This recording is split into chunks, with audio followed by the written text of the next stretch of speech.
Muy bien, para continuar con este curso de Python para ciencia de datos, vamos a seguir la misma dinámica en la que vamos a la descripción de este video, hacemos clic en la descarga del notebook que yo ya tengo preparado y pues como siempre la recomendación es seguir lo que yo voy haciendo, van familiarizándose con la herramienta y si se encuentran algún error pues lo corrigen y pues lo importante es practicar.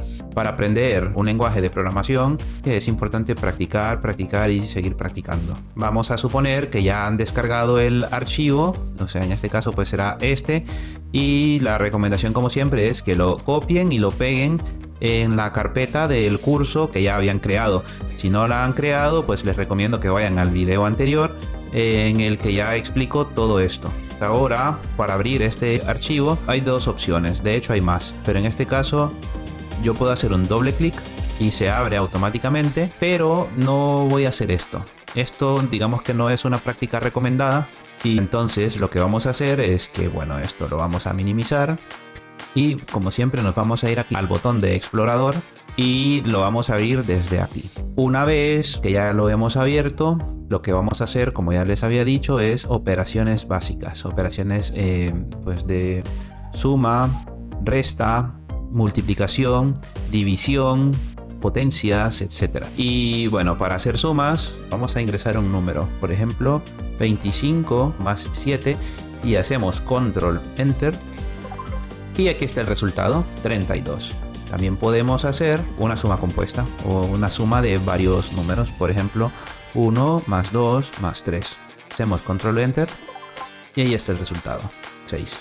Muy bien, para hacer resta pues es lo mismo. Vamos a hacer lo mismo, 25 menos 7, control enter y ahí está, 18. Vamos a hacer una operación, otra operación que por ejemplo será 25 más 8 menos 13, 20. Bien, y lo mismo con la multiplicación, pues para multiplicar usamos un asterisco en este caso y por ejemplo 5 por 4, 20. De la misma manera podemos hacer una multiplicación compuesta, es decir, una multiplicación de varios elementos, 5 por 4 por 4, por ejemplo, 80. Muy bien. Y bien, para hacer una división pues utilizamos la barra. Entonces, por ejemplo, si ponemos 10 entre 3, tenemos 3.3333. También podemos usar varios elementos en la división.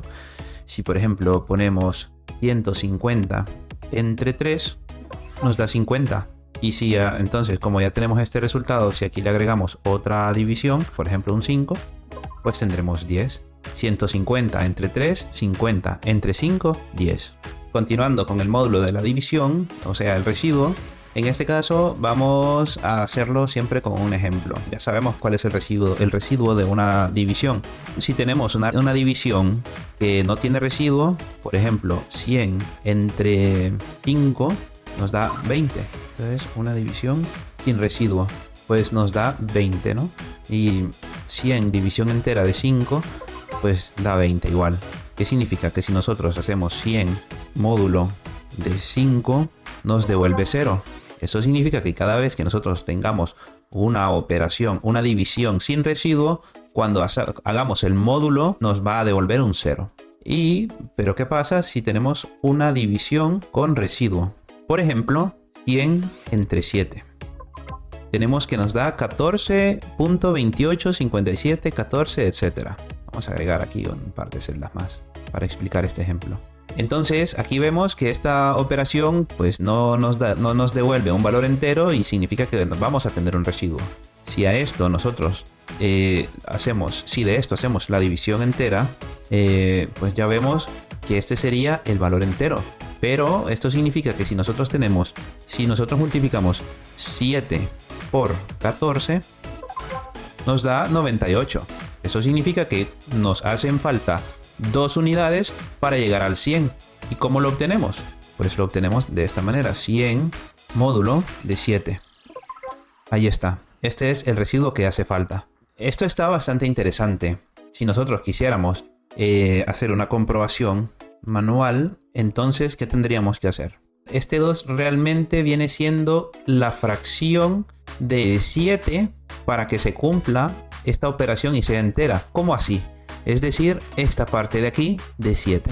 Entonces, para hacer eso vamos a restar de 100 entre 7, vamos a restar la división entera. ¿Qué nos devuelve esto? Ya vemos que aquí solamente tenemos el valor que está después del punto. Y entonces, si a esto lo multiplicamos por 7, pues nos da 2. Vale, estos números, este es 2. Ya después lo explico con más detalle. Pero digamos que esto es un cálculo computacional. Pero bueno, al final esto es 2. Esta es la forma de comprobar cuál es el residuo. Pero en este caso Python ya nos da esta operación para que la podamos utilizar. Esto se usa mucho, por ejemplo, al momento de hacer comprobación de múltiplos, etc. Entonces, si nosotros sabemos que un número es múltiplo de 7, significa que cada vez que hagamos la operación módulo de 7 y nos devuelva un valor igual a 0, entonces ese número es múltiplo de 7. Si no, entonces no. Por ejemplo, 14 módulo 7, pues nos devuelve 0.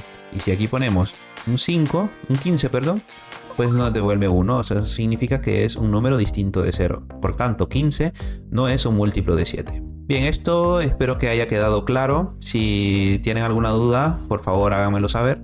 Y bien, continuando, pues las potencias son números que se elevan a otro. Por ejemplo, si nosotros tenemos 2 elevado a la 3, pues esto nos da 8.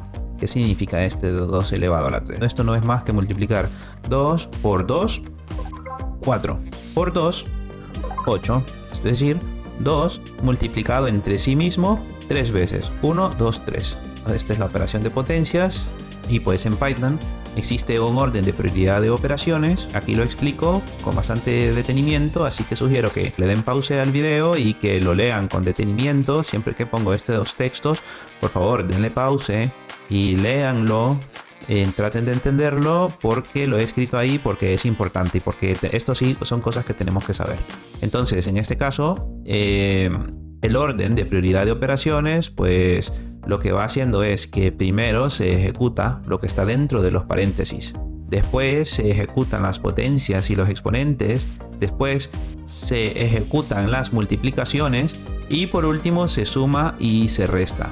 Ojo, se suma y se resta lo que está fuera de paréntesis. O sea, si hay una operación de suma y resta dentro de paréntesis, o sea, damos por entendido de que esto es lo que se va a ejecutar primero.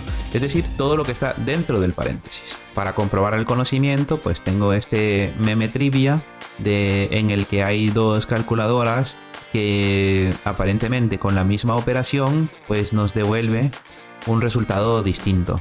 Así que, bueno, yo lo voy a hacer a continuación, pero les recomiendo que hagan una pausa y que intenten hacerlo para que pues vayan practicando y se vayan familiarizando con el orden de operaciones y pues con las operaciones básicas en general.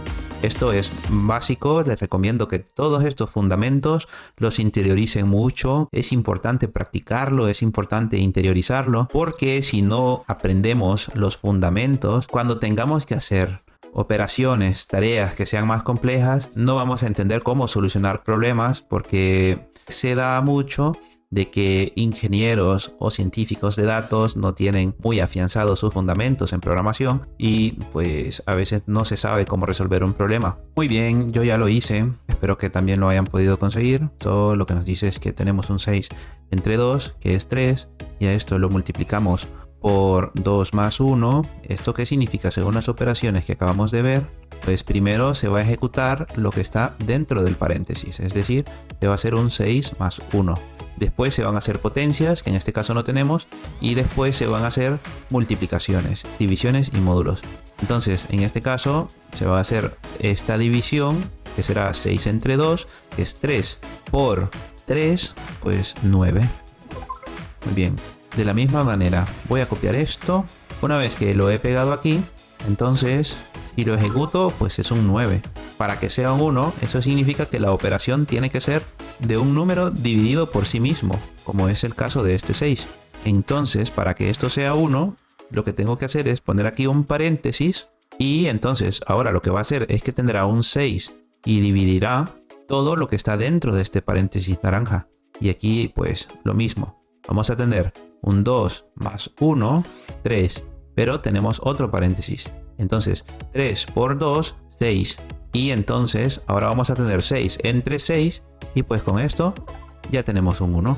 Así que espero que hayan entendido todas estas operaciones, especialmente la de módulo, bueno, todas, y que me acompañen en los próximos videos en el que vamos a seguir aprendiendo cosas interesantes de estos fundamentos de Python para ciencia de datos. Así que hasta la próxima.